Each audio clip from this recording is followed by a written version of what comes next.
In just 20 short years, Pop Smoke rose from the gritty streets of Canarsie, Brooklyn, to become the face of a global drill movement. With his unmistakable voice, magnetic charisma, and undeniable talent, he wasn't just another rapper, he was a phenomenon. But beneath the glitz and glamour, his story is one of ambition, loss, and the high price of fame. This is the life and legacy of Pop Smoke.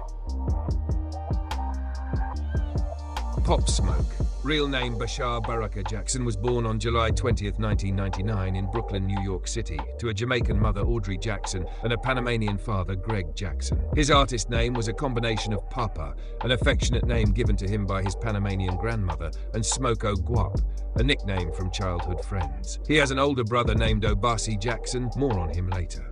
Pop Smoke attended 9 different schools while growing up in Canarsie, Brooklyn, playing African drums in his local church before being expelled from 8th grade for bringing a gun to school. Man, my whole life that shit been happening to me. You know what I'm saying? Yeah. From school, I went to like 9 schools. Why? Bullshit, you know what I'm saying? Going through these streets. You got kicked out of school?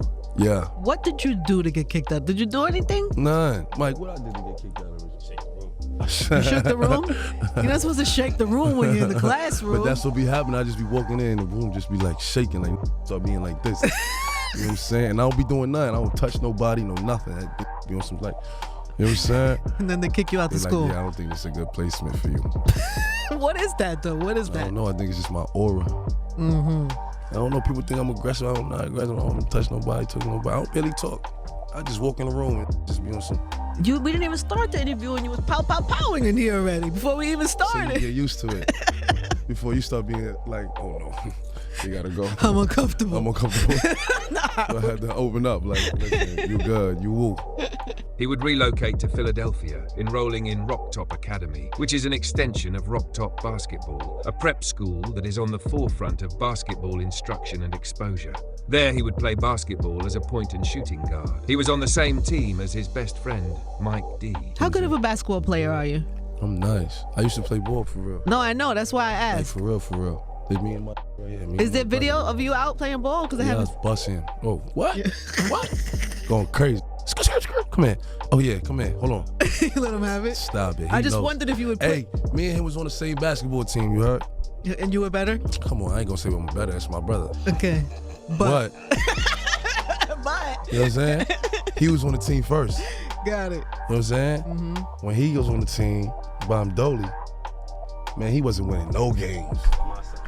He wasn't winning nothing. I came on the team, we won 4 straight, 4-5. Hold on, come here.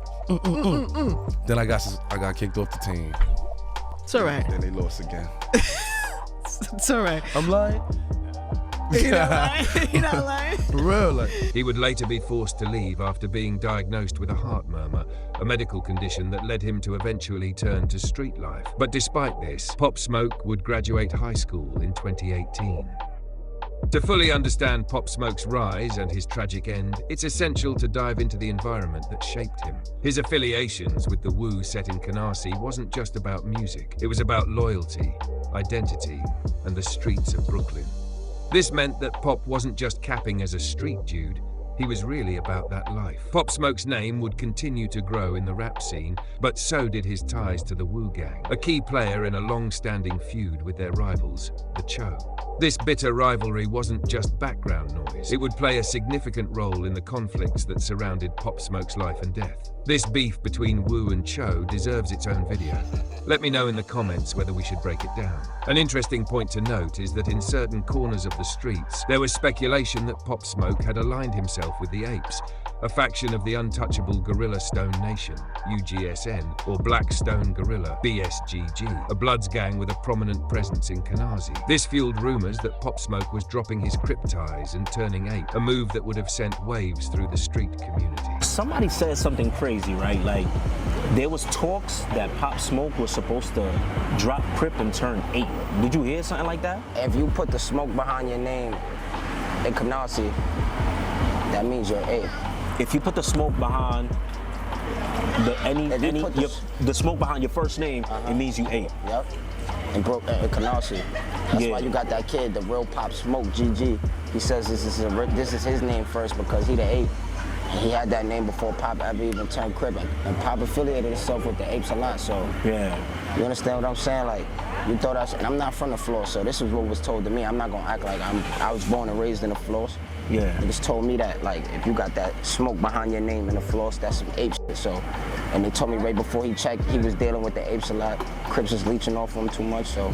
Yeah. While this rumor cannot be fully confirmed, as Pop Smoke never publicly addressed it, one thing remains certain. His affiliations shaped his life. Whether it was through alliances, friendships, or street codes, these connections played a significant role in his journey. His ties to the streets were undeniable and may have influenced how his life ultimately unfolded. Before we dive deeper into Pop Smoke's story, it's impossible to ignore the impact his music had on the game. Tracks like Dior and Welcome to the Party became instant anthems, defining not only his sound, but the entire Brooklyn drill movement. In a short time, Pop's raw energy and distinct voice catapulted him to stardom, earning him a loyal fan base and solidifying his place as one of the most influential voices in rap. With his biggest hits creating cultural waves, those tracks marked the beginning of his meteoric rise. He first attempted rapping during a 2018 visit to a Brooklyn recording studio with Jay Guapo, who is a rapper from Brooklyn, New York. In December 19, 2018, he released his first video, rapping over a beat from 808 Mello's YouTube channel on a track titled Money, Power, Respect, Panic Part 3 Remix. A month later, on January 28, 2019, he released Flexin'. It was during this time that he befriended producer Rico Beats, who was acquainted with record executive Stephen Victor, who was a senior vice president of A&R at Universal Music Group. The three set up an interview, and in April 2019, Pop Smoke signed to Victor Worldwide and Republic Records. And my boy Stephen Vic again. Right. Stephen Vic. Okay. You know what I'm saying? Stephen Vic. Yeah. We locked in. Quavo, that's my boy for real. We chop it up all the time. Word. With life looking good, he would get down to business and hit the studio, soon releasing his breakout single, Welcome to the Party, that was produced by 808 Mello. Many remixes of the song were later recorded, with the commercially released version featuring Nicki Minaj peaked at number 5 on the US Billboard Bubbling Under 100 chart, and the other featuring British grime star Skepta. Meet the Woo was released as the mixtape's second single on June 28, 2019. The song's music video was released on April 16, 2019 with Dior as the third single on February 11, 2020. A music video for the song was released on September 3, 2019. It's important to note that this song is one, if not the highlight of Pop Smoke's career, because after Pop Smoke was murdered, Dior, from his debut mixtape Meet the Woo, which was released on July 26, 2019, would debut at number 49 on the US Billboard Hot 100, becoming the rapper's first solo and posthumous Hot 100. The success of Dior would continue later in 2020, following the release of Pop Smoke's posthumous debut studio album, Shoot for the Stars, Aim for the Moon, with the track peaking at number 22 on the Hot 100. In November 2020, Dior received a nomination for Best Rap Performance at the 63rd Annual Grammy Awards, losing to Megan Thee Stallion and Beyoncé's Savage. Having released his debut mixtape Meet the Woo, Pop Smoke would release multiple singles from October to December 2019, including War with Lil TJ and 100K on a Coupe with Cowboy, which was made more popular by being the cutscene for a past heist mission in GTA 5 Online. On December 27, 2019, Pop Smoke would appear on Travis Scott's Cactus Jack Records compilation album Jack Boys on the song Gatti, which was also accompanied by a music video. The song debuted and peaked at number 69 on the US Billboard Hot 100, giving Pop Smoke his first and only Hot 100 appearance before his death. On January 16, 2020, Jackson released Christopher Walking, which is a track that sees Pop Smoke comparing himself to Frank White, a character played by the song's namesake, Christopher Walken, from the 1990 American film King of New York. Shortly after, on February 7, 2020, just 12 days before his death, Jackson released his second mixtape, Meet the Woo 2, with features which included the songs with Quavo on the track Shake the Room, A Boogie with the Hoodie on the song Foreigner, Fivio Foreign on the track Sweetheart, and Lil TJ on the track Mannequin. The mixtape debuted at number 7 on the US Billboard 200, earning Pop Smoke his first top 10 hit in the United States. 5 days after its release, a deluxe edition was released with 3 new songs, each featuring a guest appearance, consisting of Canadian rapper singer Nav on the song Wolves, American YSL rapper/singer Gunna on the remix to Dior, and the late American rapper, singer and songwriter from Philadelphia, Pennsylvania, PNB Rock on the song Like Me. Pop teased on social media his debut headlining concert tour, Meet the Woo Tour, to promote both his mixtapes. The tour was planned to begin in the US in March and end in the UK in April. Pop Smoke's debut studio album, going by the title Shoot for the Stars, Aim for the Moon, was posthumously released on July 3, 2020 by Victor Worldwide and Republic Records.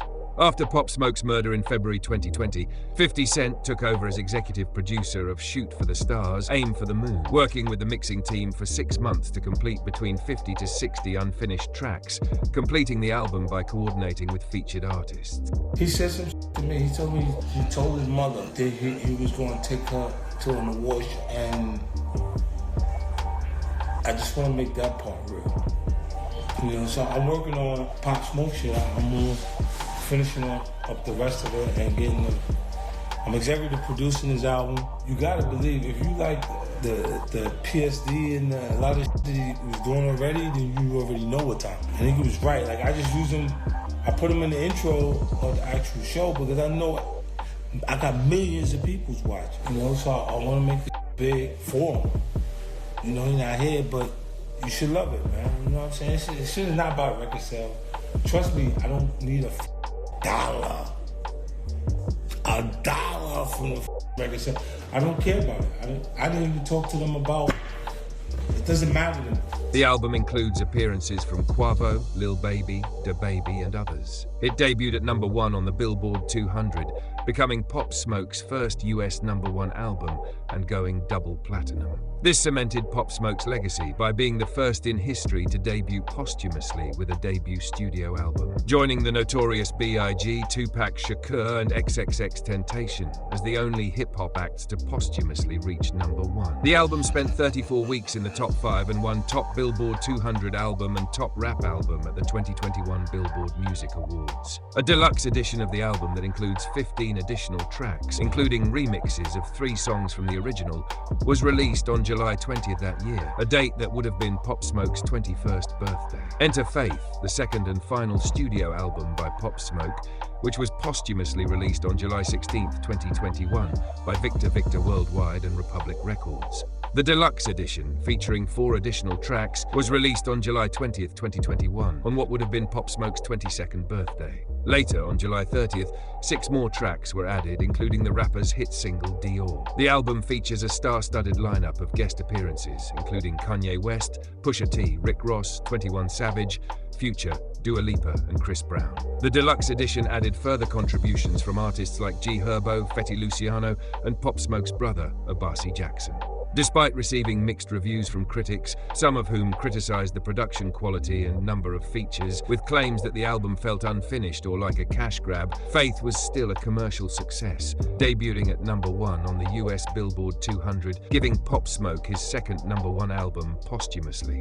This made him the first artist ever to have both his first 2 albums debut at #1 after death. 4 singles were released to promote the album, including Mr. Jones featuring Future, Demeanor featuring Dua Lipa, and Woo Baby featuring Chris Brown. While the singles had moderate chart success, the album as a whole peaked at #1 on multiple charts, including the US Billboard Top R&B Hip Hop Albums and the Canadian Albums chart. It also reached the top 10 in 17 other countries, including the UK, Australia, and Ireland. Despite mixed critical reception, Faith maintained Pop Smoke's legacy as a key figure in modern drill, trap, and hip-hop, blending elements of pop, gospel, and more into his signature sound. Pop Smoke's rise in the music industry was meteoric. Known for pioneering Brooklyn drill, his gritty voice and infectious beats quickly made him a standout. His debut mixtapes, Meet the Woo and Meet the Woo 2, laid the foundation for his success, while his posthumous debut album, Shoot for the Stars, Aim for the Moon, propelled him to global stardom. With his final album, Faith, cementing his legacy, Pop Smoke's brief but impactful career redefined modern hip-hop, leaving an indelible mark on the industry even after his tragic death. However, as his star continued to rise, the young rapper found himself entangled in a series of legal issues that threatened to overshadow his growing success. His rise to stardom wasn't just marked by chart-topping tracks, but also a headline-grabbing incident involving a stolen Rolls-Royce. This led to Pop Smoke being charged with interstate transportation of a stolen vehicle, a federal crime that's rarely seen in an indictment. Mr. Jackson, who stole the car? Don't come to me. The rapper pleaded not guilty and remained silent as he walked out of the courthouse this evening. According to the indictment, he's accused of driving a Rolls Royce across state lines knowing it had been stolen. Prosecutors revealed that the Rolls Royce had been leased, but it remains unclear by whom. The car was found outside the rapper's home in Canarsie last month. Then this morning, he was arrested at Kennedy Airport. But the arrest didn't stop there. While in custody, police questioned him about a non-fatal shooting in Brooklyn from June 2019, claiming to have footage of him driving in reverse near the scene. Investigators also pressed him for information on various Brooklyn street gangs, like the Crips and GS9, but Pop Smoke refused to talk. Eventually, Pop was released on a $250,000 bond, but the conditions were strict. He had to stay away from known gang members, undergo regular drug testing, and was prohibited from leaving the US without government permission. These restrictions hindered his career, affecting performances like his scheduled appearance at the BK Drip concert in February 2020, where gang members were present in the audience. As the New York drill scene exploded, Pop Smoke's star was rising. But behind the fame, the legal issues continued to shadow him. In October 2019, just a few months before his arrest, Pop was one of 5 New York rappers banned from performing at the Rolling Loud Festival in Queens due to their alleged affiliations with violent acts across the city. And it all seemed to come back to that Rolls Royce. The car's owner had reportedly met Pop at a recording studio in Los Angeles and agreed to let him borrow the car for a music video under the condition that it would be returned. However, when the day came to hand it back, the owner couldn't reach Pop Smoke. This wasn't the first time Pop Smoke had run into legal trouble. He had previously completed a diversion program in Brooklyn for first-time offenders, having been charged with gun possession during his teenage years. In an interview, he admitted to getting kicked out of 8th grade for bringing a gun to school. But despite his growing fame and success, the weight of his past continued to pull him back into the world he tried to escape. What should have been the rise of one of Brooklyn's hottest rappers turned into another tragic story, with Pop Smoke constantly facing the pressure of his street ties and the law closing in around him.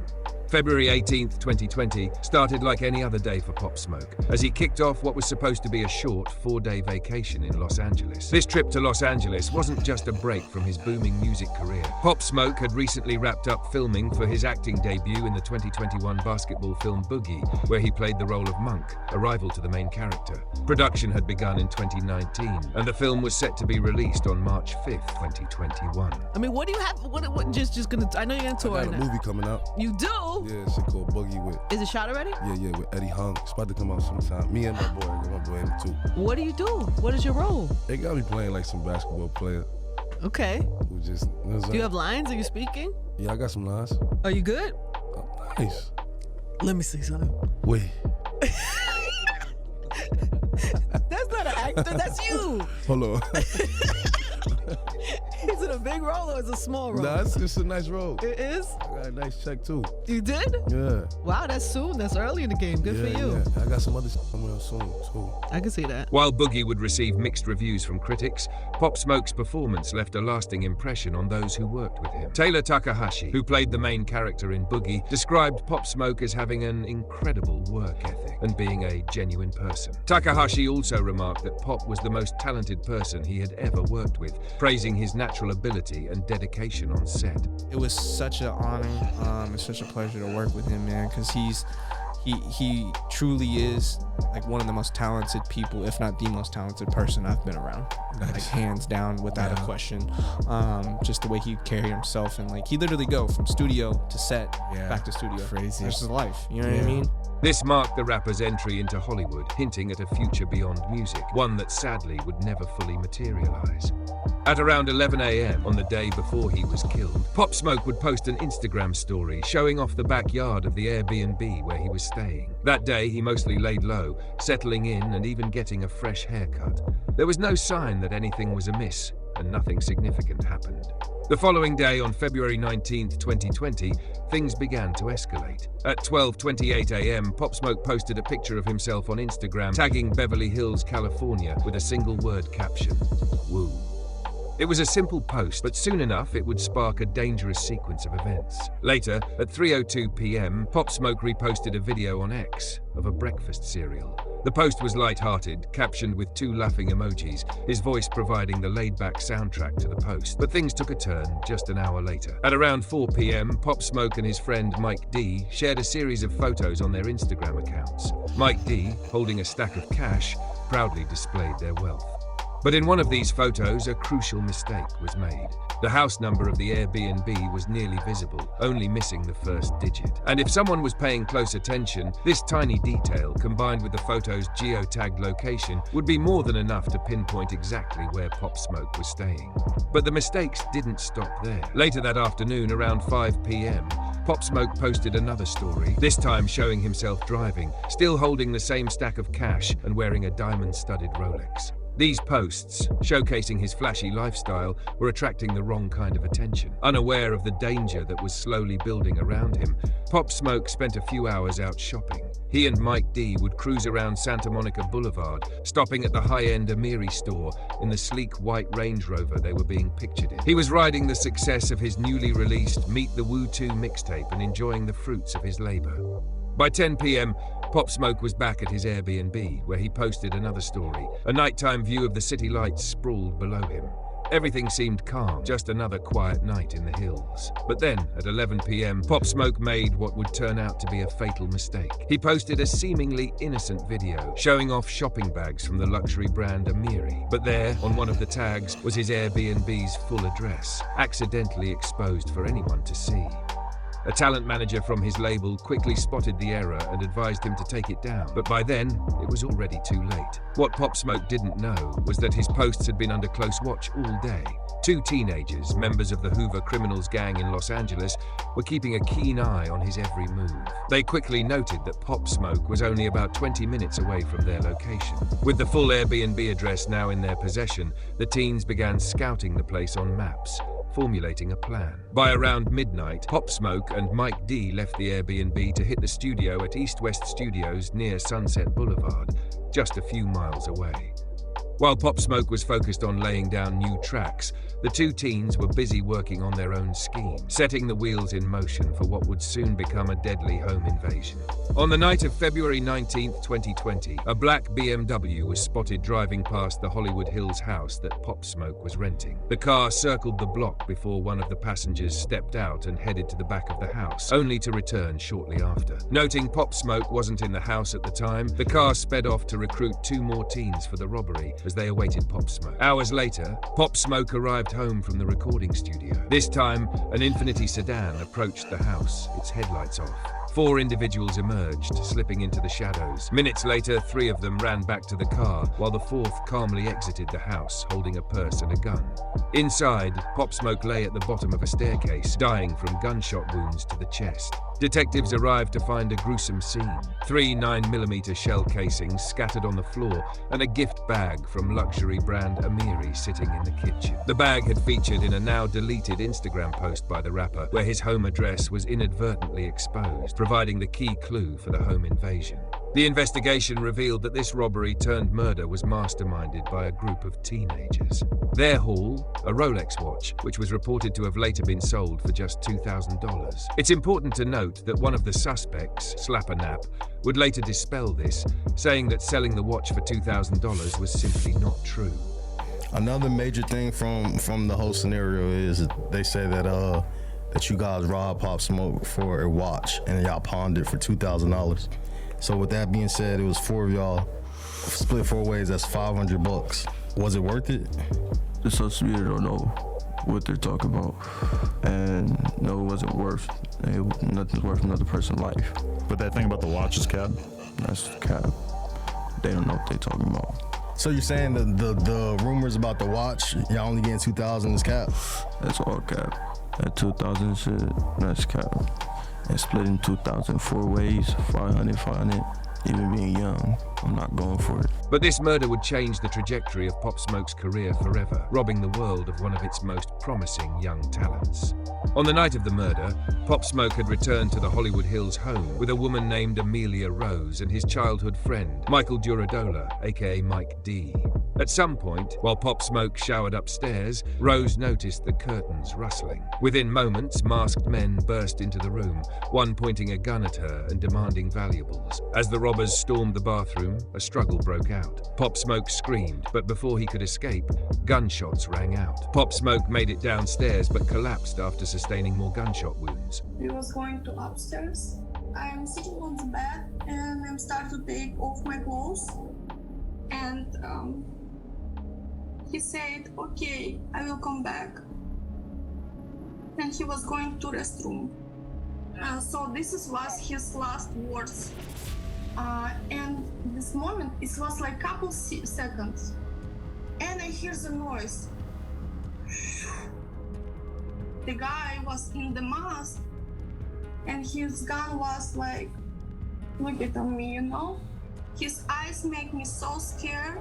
They ran to the restroom. Pop screamed, what? And On the other hand, Mike had awoken with the sound of the first shot. He went out onto a wraparound balcony and peered through a sliding glass door into Pop Smoke's room. Not seeing his friend, Mike D ran downstairs and saw Rose next to Jackson's body, screaming. He called 911 and started chest compressions on his friend.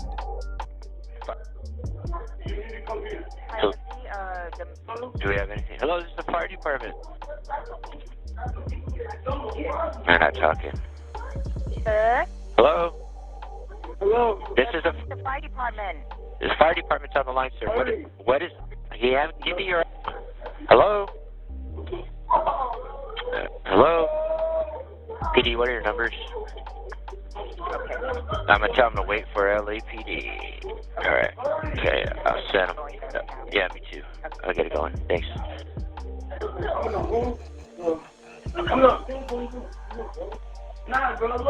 Hello?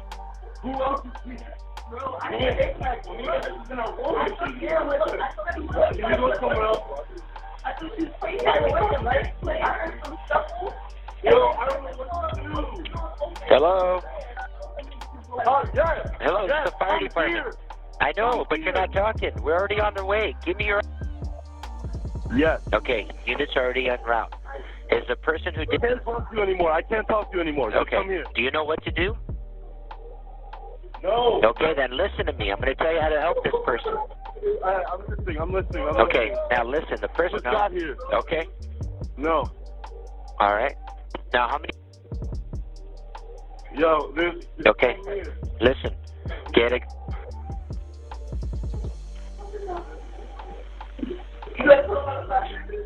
Are you in a safe place, sir? Yeah, I don't know. Unknown, okay. They're on their way. They're on their way. Despite attempts by Mike D to revive him, Pop Smoke was rushed to Cedars-Sinai Medical Center, where he was pronounced dead. Pop Smoke's death sent ripples across the hip-hop drill world. TMZ would be among the first news outlets to break the news, with a slew of celebrities posting condolence messages to his friends and family, dedicating their posts to his memory. One of the world's most promising hip-hop artists had just had his life snuffed out. We just heard some disturbing news, right? Right, this is breaking news, and we see this on TMZ. According to TMZ, Pop Smoke was just shot and killed. This morning, they said it appears to be a home invasion robbery. It was in Hollywood Hills. According to these law enforcement sources, 2 men fired multiple shots that struck and critically wounded him, and then they were seen fleeing on foot. They actually have video of them attempting CPR, and they said he was rushed by ambulance to the hospital in West Hollywood, where he was pronounced dead. They have not caught these suspects so far.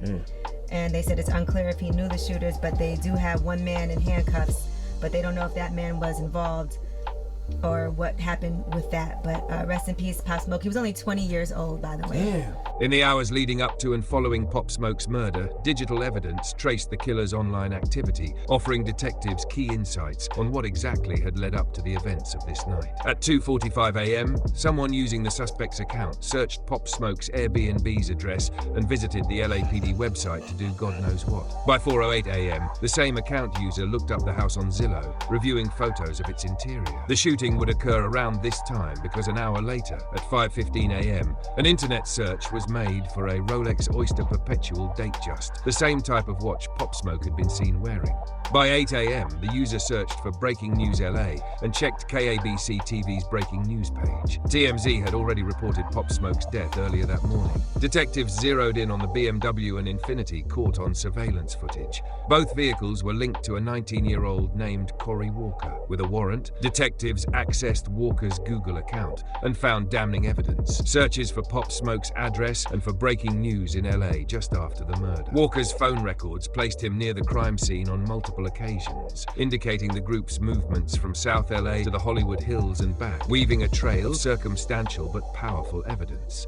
His phone exchanged calls with a 17-year-old accomplice throughout the morning. At 1:34 a.m., both their phones pinged off a tower on Florence Avenue in South Los Angeles. By 2:04 a.m., they were in contact with a tower near Mulholland Drive in the Hollywood Hills, close to Pop Smoke's Airbnb. Approximately 90 minutes later, their phones again pinged in South Los Angeles before bouncing back to towers in the Hollywood Hills, tracing a rough back-and-forth pattern between South LA and the scene of the crime. Before all this had come to light, months had passed without arrests. Then a break came when a 15-year-old suspect, arrested in an unrelated case, was caught bragging about the robbery while in a cell rigged with recording devices. Later, after he turned legal, we would come to know the name of this 15-year-old suspect by his real name, King Vermont Rascal, aka Blockstar, known earlier as Tiny Slapper-Nap. He admitted to being the one who shot Pop Smoke. And I see a lady had came to my house before with my PO and showed me a paper of him, and I just like looked at it and I said, I don't know nothing about it. But she had the same lady came with the paper, and then she was like, yeah, like, you're here for this. I'm just, look, oh, you got the wrong, like, I don't know what you're talking about. And she was like, yeah, we finna see. Close the door. I started getting mad, I started getting irritated. Asked me like, oh, so you here for whoopty whoop? I just spazzed out on him. Like, damn, he's not knock you out. Like, why you in my business? Boom, they heard the ruckus, so not to stop the fucking police to open the door and take him out. So from there, I'm like that's an informant, that's a snitch. Yeah.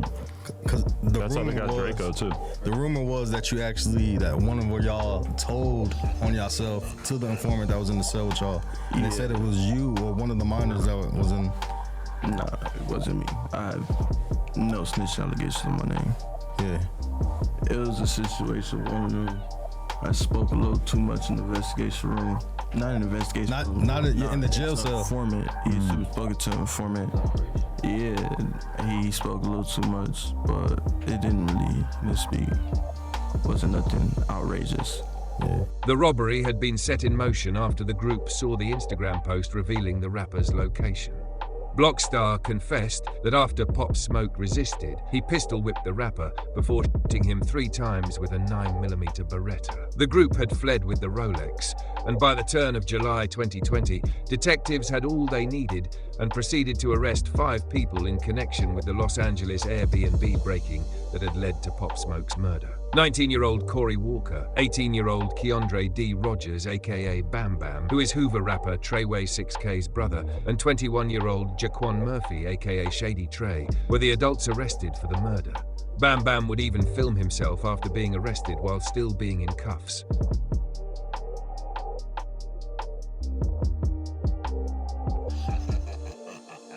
At this point, information on the 2 juvenile suspects would not be made public due to them being minors. Walker had been the driver and mastermind behind the plot and was booked for murder. Rogers was also booked for murder, while Murphy faced an attempted murder charge. Their bail would be set at $1 million each. They were all members of the 74 set of the Hoover Gang, which is a South Los Angeles street gang. This senseless crime forever altered the trajectory of Pop Smoke's life, stealing a rising star from the rap world far too soon.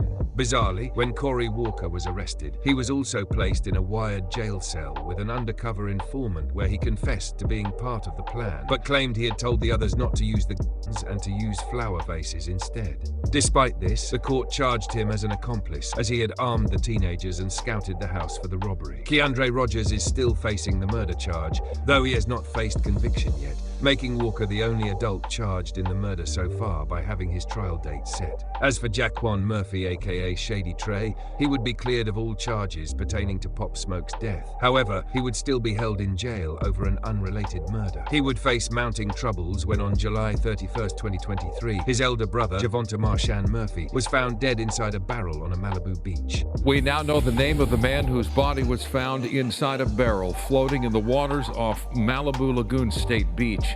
The LA County Coroner's Office has identified the victim as 32-year-old Javonta Murphy. According to his Instagram page, Murphy was a singer and songwriter from Los Angeles. No information about the cause or manner of death has been determined. The barrel was first spotted on Sunday, but it was not until Monday morning that it was brought to shore and opened. Given Shady Trey's association with Pop Smoke's murder, many speculated that Javonta's death was linked to the case, with even TMZ and Complex reporting on the potential connection. However, months later, two men, Joshua Lee Simmons, 37, and Dennis Eugene Vance, 41, were arrested for Javonta's murder. The two men, who were acquaintances of Javonta, were charged after his body was discovered in a 55-gallon barrel floating near the 23200 block of Pacific Coast Highway. Lifeguards pulled the barrel ashore and found Javonta's naked body inside, revealing he had been shot in the head before being stuffed into the drum. Dennis Eugene Vance was charged as an accomplice for helping cover up the murder and is out on bond. While investigating Simmons, authorities discovered he was also involved in a failed robbery attempt in September 2023, where he sprayed jewelry store employees with bear repellent before being chased out of the store, shirtless. Joshua Lee Simmons is currently incarcerated, awaiting trial for the Javonta murder. As for Walker, now facing life in prison, expressed that he never intended for the robbery to end in murder. His defense attorney argued that Walker shouldn't be made out to be a criminal mastermind like John Gotti, but a misguided young man caught in tragic circumstances. Blockstar, who pulled the trigger, would likely be released by the time he was 25, according to approximations at the time, while Walker, as an adult, could spend the rest of his life in prison. The irony of Walker's tragic life was not lost on his lawyer. When Walker was just 22 months old, his mother was shot and killed in front of him in a gang-related incident. Now he was facing the same gang violence that had stolen his mother from him. Walker's trial looms, and his fate remains uncertain. Blockstar, on the other hand, would reportedly plead guilty to voluntary manslaughter and home invasion robbery in 2023 and was given a 4-year sentence. He completed his sentence and was released sometime later in 2023. Because juvenile criminal proceedings are confidential, it is not clear when or under what conditions he was released. He would, however, find himself back in the spotlight after a highly controversial interview with Adam 22, released on the No Jumper podcast on July 5th, 2024. During the sit-down, Blockstar opened up about his upbringing in the gang-heavy streets of Hoover, explaining how he got into trouble at age 13 and jumped off the porch by 15. I was too young to get a job. I'm tired of living. And how old are you right now? I'm 21. 21. So what age do you feel like you essentially jumped off the porch? Like 15. Ended me being 13. And I officially full-fledged with it. Whatever happens, 15. When asked about the night of Pop Smoke's death, Blockstar was quick to clarify that it was a robbery gone wrong, not the planned murder or backdoor situation that WAC 100 had previously suggested. According to Blockstar, the events surrounding Pop Smoke's death weren't tied to some deeper conspiracy, but rather a tragic misstep during the home invasion. Well, I'm not finna get into detail about too much, but it was a robbery. Nobody sent us, nobody did none of that. That's all false information. It's a lot of pages that's giving out false information, YouTube's, the vlog, false, they don't know nothing, y'all don't know nothing y'all talking about, y'all just assuming, and y'all just putting shit together as y'all going around. Nobody backdoored nobody. Let's clear that up. Nobody, I know that 100% for sure. Nobody backdoored nobody. WAC 100, however, had a completely different take on the situation. He would go on to claim that rumors were swirling about him, Snoop Dogg, The Game, and Ice Cube somehow being involved in Pop Smoke's death. According to WAC, he and Game were actually on tour in Germany at the time of the incident, far removed from any connection to the tragic events in Los Angeles. Meanwhile, Blueface and DaBaby were back in Los Angeles, shooting a music video. Blueface had wanted to link up with Pop Smoke in the studio that night, but WAC 100 advised against it. Instead, Blueface headed back to his hotel, only to wake up the next morning to the devastating news that Pop Smoke, the very person he was supposed to hang out with, had been killed. Wack explained how the timing of it all made the situation even more chilling, with Pop Smoke's death hitting especially hard for Blueface, given how close their encounter had come to happening. Circumstances. So you still believe it was a backdoor with no evidence? What's the evidence? What points you in that direction? 4 people with hoodies come in a spot with 4 or 5 people, and all they do is leave a motherfucker in the shower. Nobody else is touched, and the 911 call comes from New York. Remember, I got blamed first for it. Why would you have been? Corey King went live. Well-known blood. Corey King's the one who started the blood movement out there. So he's well. The name is Corey King, right? Went live, crying. What? I know you have something to do with this. You, Game, Snoop, Ice Cube, none of you come to New York. I'm in Germany on tour with Game. We ain't even here. But I did tell Blueface, now let me tell how close it came. Blueface and the baby shot a video that day. Nephew called me, he said, Wack, Pop Smoke in town, he want me to come to the studio. I said, negative.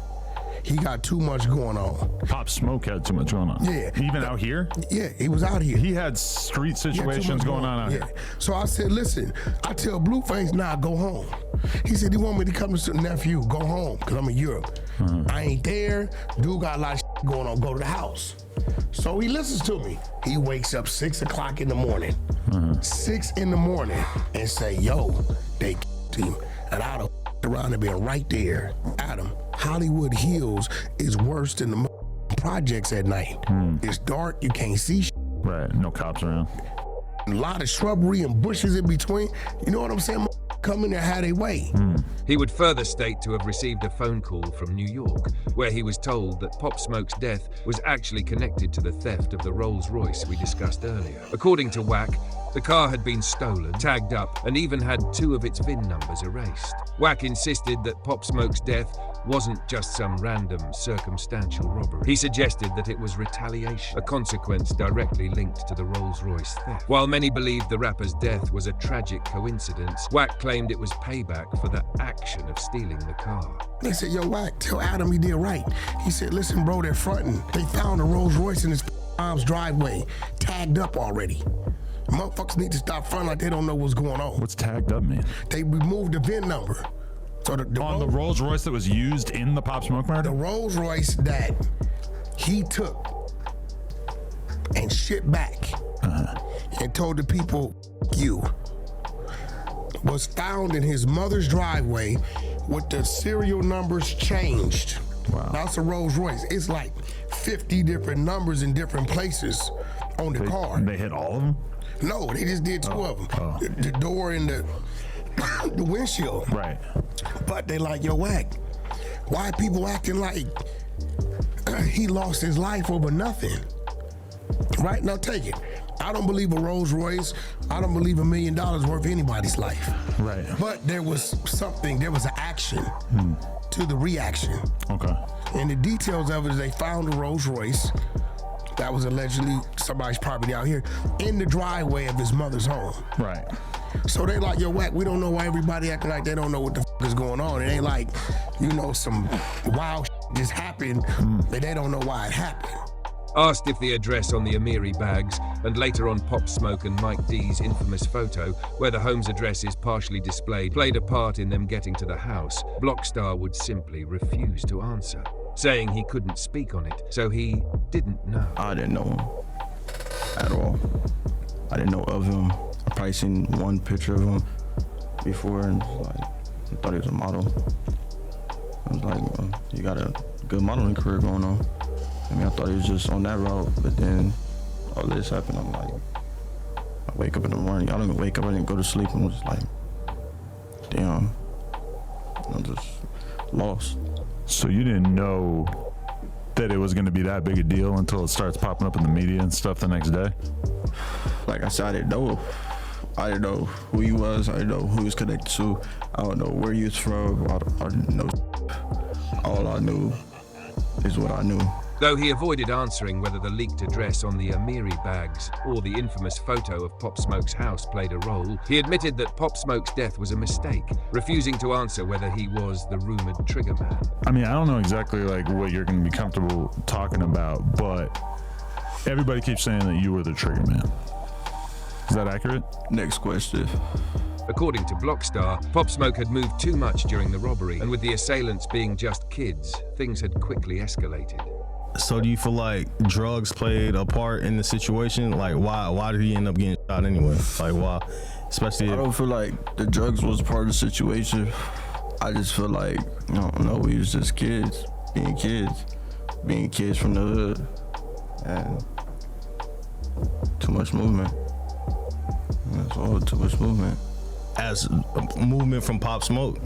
Movement from everybody. In the house? Too much going on. It was too much going on. It wasn't intentional. It wasn't on that. You were picturing it just being a in and out type of situation, or you didn't even know they were gonna be home, right? I didn't even know they was gonna be home. Honestly. In a chilling revelation, Blockstar recalled that the very next day, he went to school only to find everyone talking about the murder, with his teacher even showing the story on a big screen in his 10th grade classroom. I woke up, I said woke up, I didn't even wake up. I had to go to school the next morning. I go to school the next morning, I step into my classroom, the teacher put it right there on the big screen. So what grade are you in at this time? I was like 10th grade, 11th, 10th, yeah. 10th. And the teacher's talking about it. Teacher's talking about it. So literally the next day after Pop Smoke was killed, you went to school. The same day. Same day. You went to school and they're talking about it in the classroom. And you having a guilty conscience in the classroom. I honestly don't remember how I felt. Yeah. I just looked at it and just like, I didn't make no face expression, nothing. I just looked at it. Like, what can I do? What can I say? What can I can't go back in time. On seeing that, it would dawn on him that it was a high-profile murder, and the odds of him ending up in jail had significantly multiplied. I remember how I felt. I just sat there and just like, look, I'm just like, oh, like, that's who he is. Did you know you was going to jail? Like, at that moment? I didn't know I was going to jail, but I knew, like, it's a possibility I could go to jail. It's a strong possibility because it's a high-profile case, and a lot of people want this situation solved. The police would start looking for him, actually sending a letter to his mom, telling her to let him know he was wanted and that he should turn himself in. They actually sent a letter to my mom's house. They said, they said tell, and they said my real name. Whatever he's done, basically whenever I'm finished being on the run, to come turn myself in, and gave me the location to turn myself in at. Basically, they tired of searching for me. They'd been at my mama's house, 6 cops did, around my house. They'd been everywhere. Police sitting in the back of my car, haven't been able to drive my car. They sit in the back of my car, waiting for me to come to it. When asked about the day of his arrest, Blockstar painted a scene straight out of a Hollywood blockbuster. When he saw the cars surrounding him, he initially thought his ops had finally caught up to him. But as the chaos unfolded with helicopters in the sky, he realized it wasn't his enemies. It was law enforcement closing in to make the arrest. Yeah, I got a call at like 3 in the morning from my mama. She like, they just raided the house. I'm like, ooh, like, what could it be for? Because I into so much shit. I'm like, what could it be for? Then my brother called me like, I think it's that. They taking pictures, everything. So from there, I just get up instantly. Wake up like, it's time to go, like, we gotta leave. Boom. My boy was across from us, so I wake him up. We go downstairs. I walk the bitch to the car. And when she get in the car, she pull off, and I hop in the car I was in. I hop in the back seat, and then right once we finna pull off, like, cars just came in front of us, and I thought it was my ops. And I'm lacking, so I just instantly like dropped. Like, I'm like, ooh, like, it's over for me. Like. But then I started seeing helicopters. I'm like, they ain't never coming like that. I'm like, hold up. I'm like, oh, that's the police. I'm in my head like, they got me. After his arrest, Blockstar was taken to the precinct, where he found himself cuffed alongside another individual who seemed unusually interested in his case. The constant questions about his life made Blockstar uncomfortable, agitating him to the point where he caused a scene. The police eventually had to remove the other person from the room to calm things down, as Blockstar made it clear the probing was too much for him to handle. They take me to the station. They put me in there with some. And when they put me in there, some instantly tried to ask me about my case. Well, he didn't ask me about my case. He asked me like, what you been here for? I'm like, I'm been here for a warrant. And He like, oh, I'm like, what you up in here for? He like, oh, I'm up here for stealing a candy bar. So from there, I'm like, stealing a candy bar, like, you don't go to jail for that. They gonna have you pay for it, they gonna have you give it back, like. You gotta steal a truck of candy bars. Exactly, so I'm just looking at him. I'm like, oh, all right, like, you finna go home, like, they finna release you right now. I don't even know why they arrested you. And he like, yeah, boo. He like, so like, kept asking for my case, so I started getting mad. I'm like, bro, like, why you keep asking for my case? And he like, oh, nah, they just making a ruckus outside about it. And I started getting mad, I started getting irritated. Asked me, like, oh, so you here for whoopie whoop? I just spazzed out on him. I like, they gonna damn me, I'll knock you out. Like, why you in my business? Boom, they heard the ruckus, so not to stop the fucking police to open the door and take him out. He would later end up taking a plea deal, agreeing to home invasion, robbery, and second-degree murder. For the plea, I agreed to home invasion, robbery, and I want to say second-degree murder. So second-degree meaning like not plant. Blockstar would arouse a lot of controversy when he said he regretted what had happened on the fateful night, though he wasn't sorry it happened because he was raised to stand on his actions. I'm not sorry about nothing. It should never happen, but I ain't sorry. Feel me? Like, if I could go back, I'll go back, but I ain't sorry. Like, die every day. Like, he was rapping about it, so I ain't sorry about it, but you know, I send my condolences to the family, and I wish it never happened, but. So do you regret going to the Airbnb that night? I don't regret nothing, but I wish I never had. Yeah. I don't know, growing up, my people, my family told me, you ain't sorry for like, whatever you did it for a reason, and stand on it. Blockstar went ahead to address a situation where he was seen on a video on social media cutting off an ankle monitor and throwing it away. With the video going viral, he explained that even his parole officer feared for his safety, requesting to take him back to jail due to the threats he was receiving. I get that call from PO, I get a text from my PO, she like, call me. So I'm calling her, and we talking, she like, what happened, what's going on? I tell her like, I don't know, like I'm all over social media for, you know, my situation. And she like, well, like, I fear for your safety, like, let me take you back to jail, basically. One particular comment on his birthday post claimed they had his address, which alarmed the parole officer enough to call and offer him jail as a safer option. However, Blockstar refused, asserting that he felt secure wherever he was and that going back to jail wasn't an option for him. What, like, you gonna go back to jail? They call you right now, say, let me take you to jail. You going back to jail for your safety? And you feel like you're safe. If you feel like you're safe, they're talking about, I'm not going for it. Because I mean, you keep me in jail however long you feel like it, until you feel like it's safe. Yeah. No, I'm not. As the interview drew to a close, he would send condolences to Pop Smoke's family for the things he did as a kid, his actions being the product of his environment, stating that if he were to go back, he would choose a different outcome. I just want to send my condolences and apologize for my actions that I made when I was a kid. And there's no excuse, but that's just the way I grew up.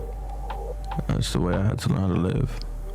And if I could, I would go back and fix the situation.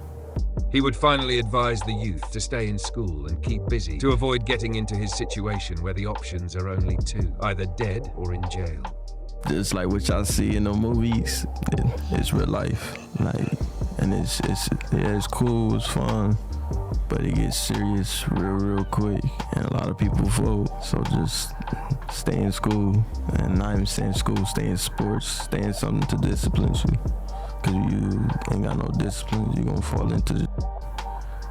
And not saying you end up in my situation, but it's really only two ways out.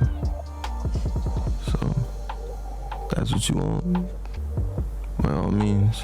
He would also caution people against flexing and displaying wealth on social media, stating that there is someone always watching, wanting that and coveting what you have. If you're not game, and you out here flexing, you think you big and grab you up, and yeah, you think you're all right. Yeah, somebody's watching you. Somebody's watching. It's like me. I have this chain. It's like a couple racks. Somebody's watching that. Somebody's looking at it like, I'm just take that off his neck. then that's how everybody with all this money that you posting think like that. People is watching you because like people want your spot. People, they probably don't want your spot. They just want that money. They want that chance to feel how you feel, because we don't know if we ever gonna get that feeling. When you go out to dress, you're going out to impress, you're going out to people to see you, right? And you want to show people like, oh, I got this, I got that. So it's like, the only reason you coming out with all these chains is so all these niggas you doing better than them.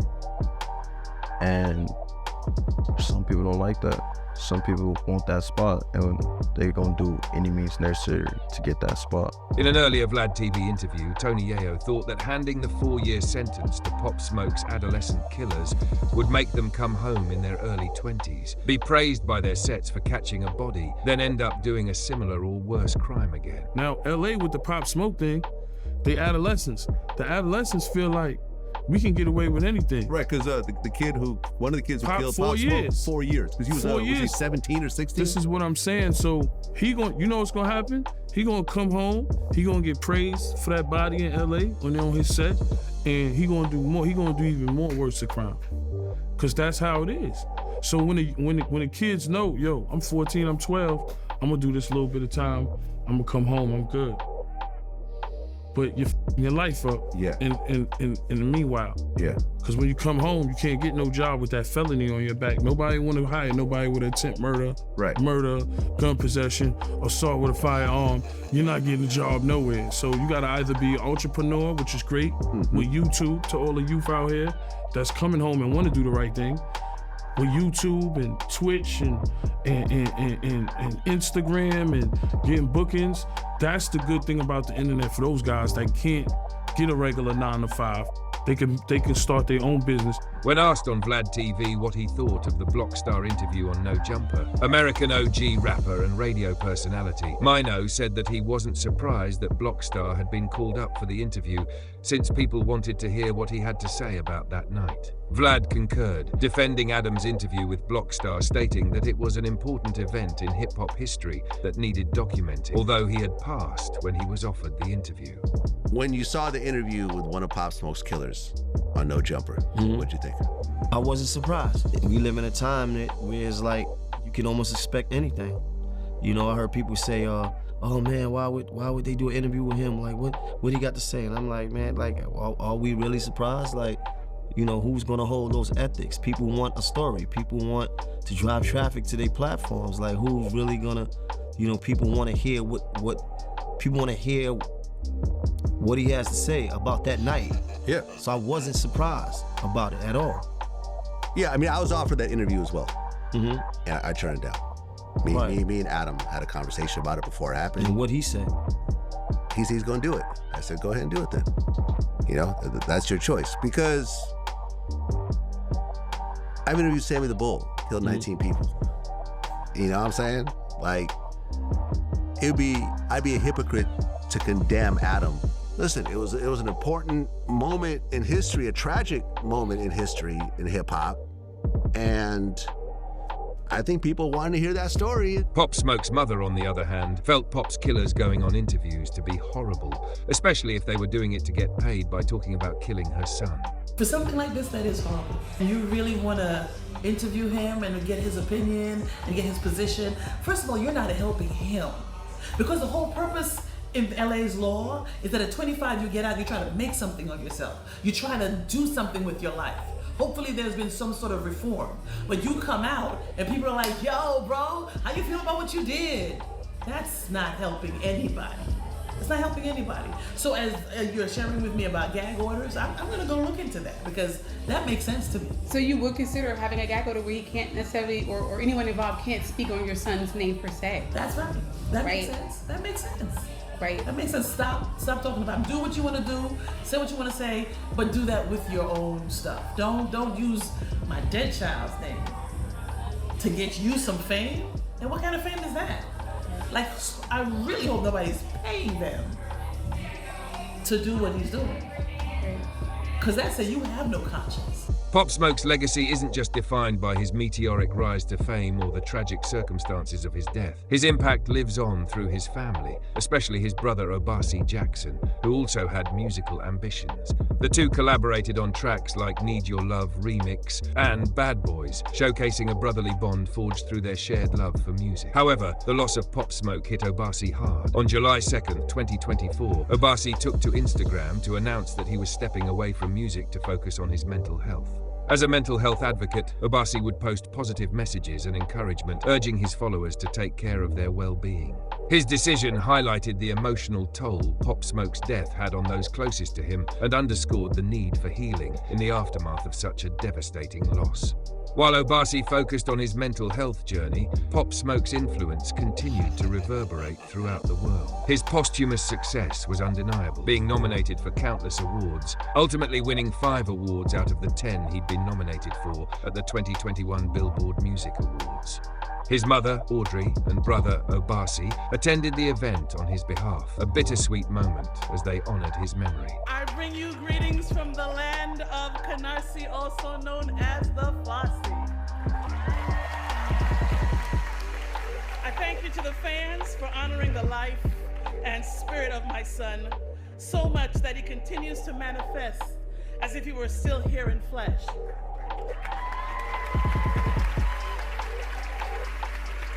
He created music for the kid who has to sleep 4 in a room, the kid who has to figure out how to get to school each day so he can graduate and make his mom proud. He did this so that 14-year-olds would not have to kill to prove they are somebody.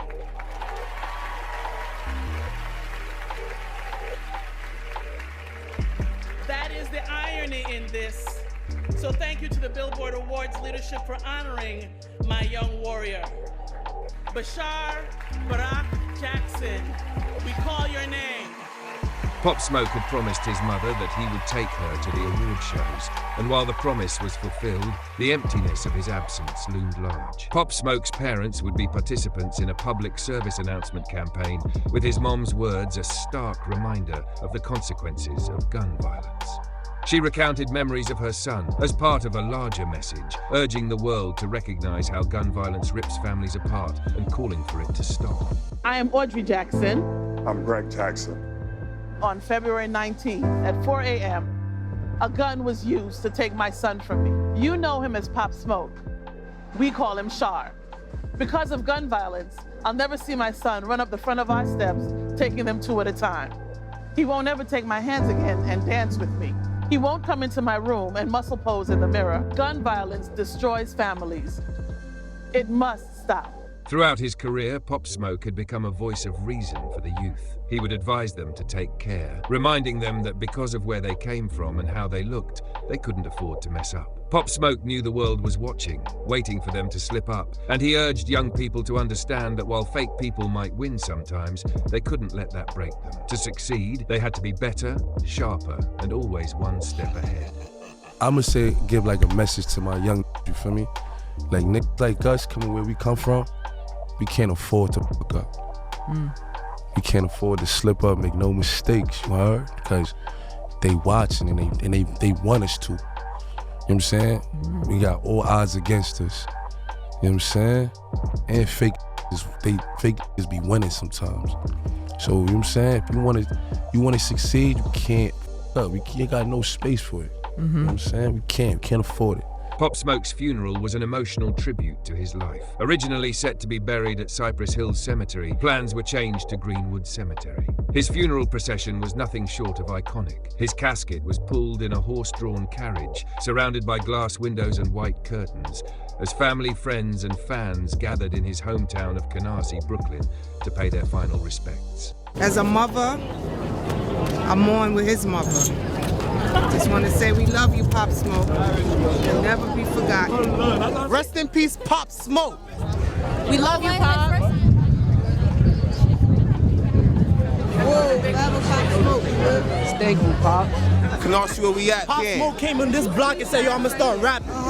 Pop did more than a lot for Canarsie. This is his community. Man, rest in peace, Pop Smoke, man. Like, Pop Smoke was really a legend out here. In the months following his death, his family established the Shoot for the Stars Foundation, a project Pop Smoke had planned before his untimely death. The foundation aimed to uplift and inspire inner-city youth, reflecting Pop Smoke's desire to give back to his community. His legacy continued to inspire through murals painted in Canarsie, immortalizing him as a symbol of resilience and hope. Rest in peace, DMX. Yeah, rest in peace to the Pop. GOAT. Those are two GOATs. This is how much he meant for all of us. He put on for this whole neighborhood, the whole of Brooklyn, and the whole of this drill. We gotta speak facts. While Pop Smoke's music didn't explicitly address police brutality or racial issues, his track Dior became an anthem of resistance during the George Floyd protests in New York City.